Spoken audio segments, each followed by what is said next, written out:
Imagine a classroom from a century ago and compare it with one from today. Do you see the differences? 100 years ago, the school infrastructure was a far cry from what we see today. Picture a single-room schoolhouse, where students of varying ages sat together, learning from rote memory and recitation. Desks were often bolted to the floor, arranged in neat rows, all facing the teacher's desk and the blackboard. It was a world without air conditioning, without digital projectors, without the hum of computers. Compare this with the modern classroom. It's a hub of interactive learning, filled with colorful posters, smartboards, and individual desks or tables promoting collaborative learning. The classroom of today is often climate-controlled, well-lit, and designed with the student's comfort in mind. The school buildings themselves are more complex, housing libraries, science labs, art studios, and sports facilities. Moving beyond the physical, let's consider the curriculum. A century ago, the focus was on the 3 R's: reading, writing, and arithmetic. Education was a one-size-fits-all approach, with little emphasis on creativity or critical thinking. Fast forward to today, and we see a curriculum that's broad and diverse, encouraging students to explore various disciplines, from the sciences to the arts, from technology to social studies. The teaching methods, too, have evolved dramatically.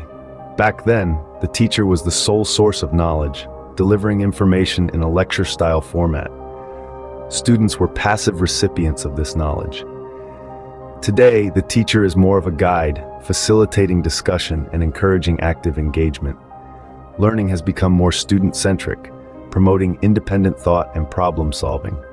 The relationship between teachers and students has also undergone a significant shift. 100 years ago, it was a strictly formal relationship, marked by a clear hierarchy. Today, while respect remains paramount, the relationship is more collaborative. Teachers are no longer just authority figures, they're mentors, partners in the learning process. So the question arises, how did we get from there to here? What changes have occurred over the last century in education? The journey from chalkboards to smartboards has been a fascinating one, hasn't it? Let's take a moment to reflect on how far we've come. In the early 20th century, school infrastructure was remarkably simple. Picture a humble one-room schoolhouse, where students of all ages learned together under the watchful eye of a single teacher. These buildings were modest, often lacking in heating or cooling, and resources were scarce. Chalkboards were the primary teaching tool, and students used slates and chalk for their work. As the century progressed, so did the design and utility of the school buildings. The one-room schoolhouse gradually gave way to larger, more complex structures. These new buildings were divided into separate classrooms, each dedicated to a different grade level. They incorporated libraries, science labs, and even auditoriums. The chalkboard continued to be a staple, but other tools, like the overhead projector and the mimeograph machine, also found their way into the classroom. Then came the dawn of the digital age. The late 20th and early 21st centuries have seen a rapid influx of technology into schools. Computers, now a staple in classrooms, have revolutionized the way teachers deliver lessons and how students learn. Interactive whiteboards, or smartboards, have replaced traditional chalkboards, turning passive listeners into active learners. Today's school infrastructure is a far cry from the one-room schoolhouses of the past. Schools now are not just buildings, but complex, technology-integrated learning environments.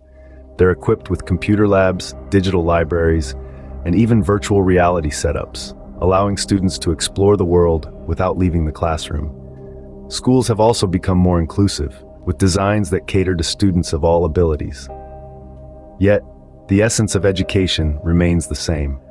Whether it's a chalkboard or a smartboard, the goal is always to facilitate learning, to spark curiosity, and to nurture the minds of the future. The change in infrastructure has not only changed the look of schools, but also the way we learn. From one-room schoolhouses to digital classrooms, each step in this evolution has been a stride towards better education, shaping the learners of today and the leaders of tomorrow. The shift from rote learning to critical thinking has reshaped the education system. This statement rings true when we delve into the revolution in teaching methods over the past century. 100 years ago, the classroom was a place of repetition and recitation.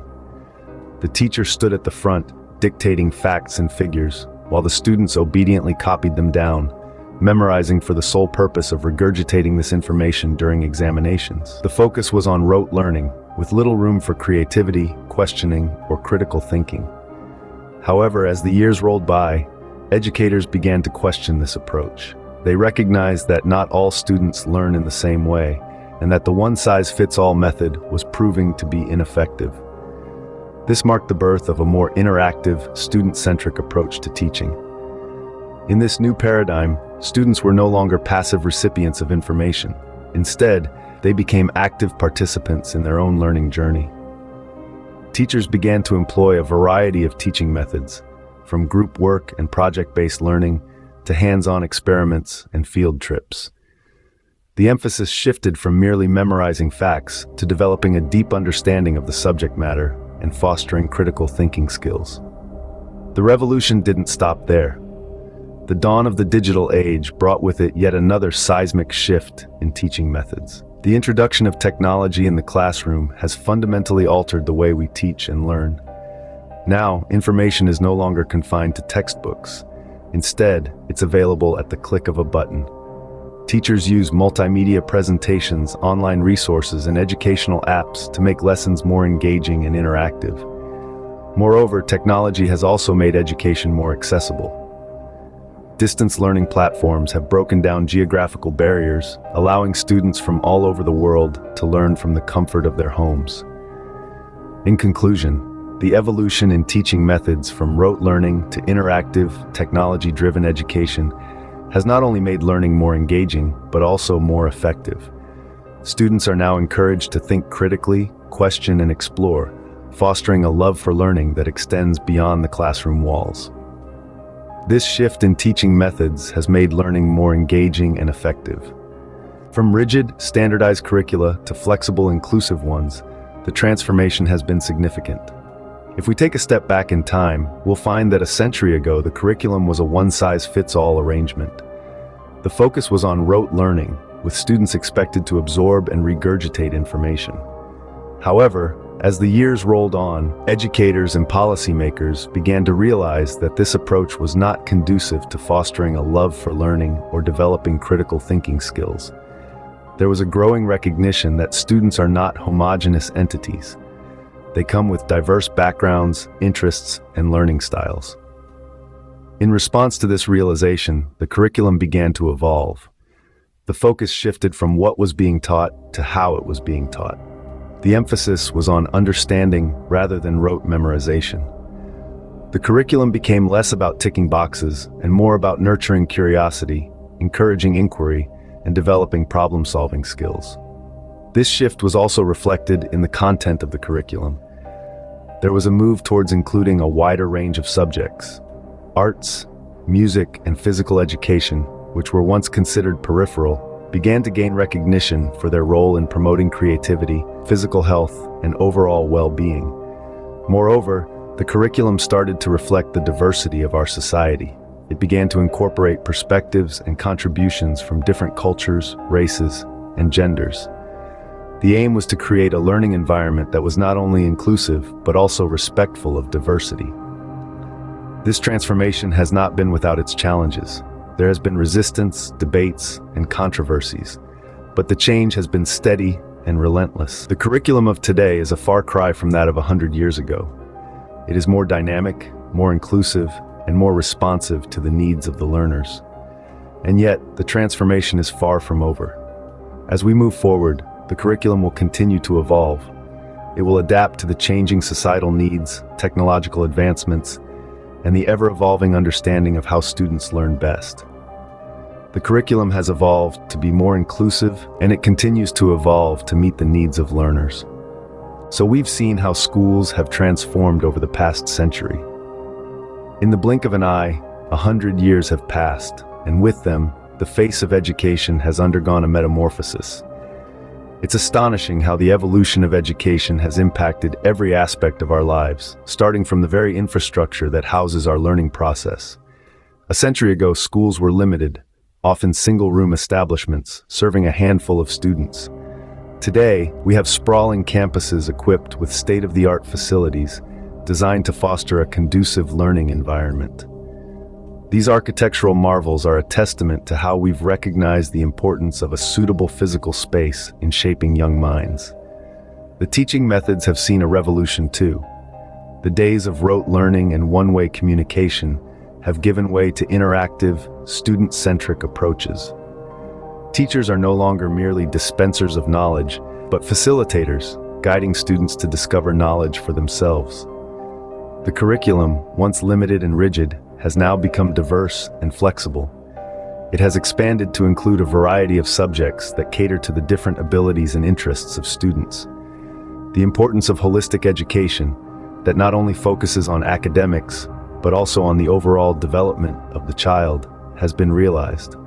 These changes have not just impacted the way students learn, but also the way they perceive education. Learning is no longer a chore, but an exciting journey of exploration. Students are now active participants in their education, engaged and excited about the world of knowledge that awaits them. The transformation has also had a profound impact on society. With education becoming more accessible and inclusive, we've seen a rise in literacy rates, a decrease in gender and social inequality, and an increase in innovative thinking. This evolution has paved the way for a more informed, equitable, and forward-thinking society. The evolution of education over the last 100 years has been remarkable, and it will be exciting to see how it continues to evolve in the future.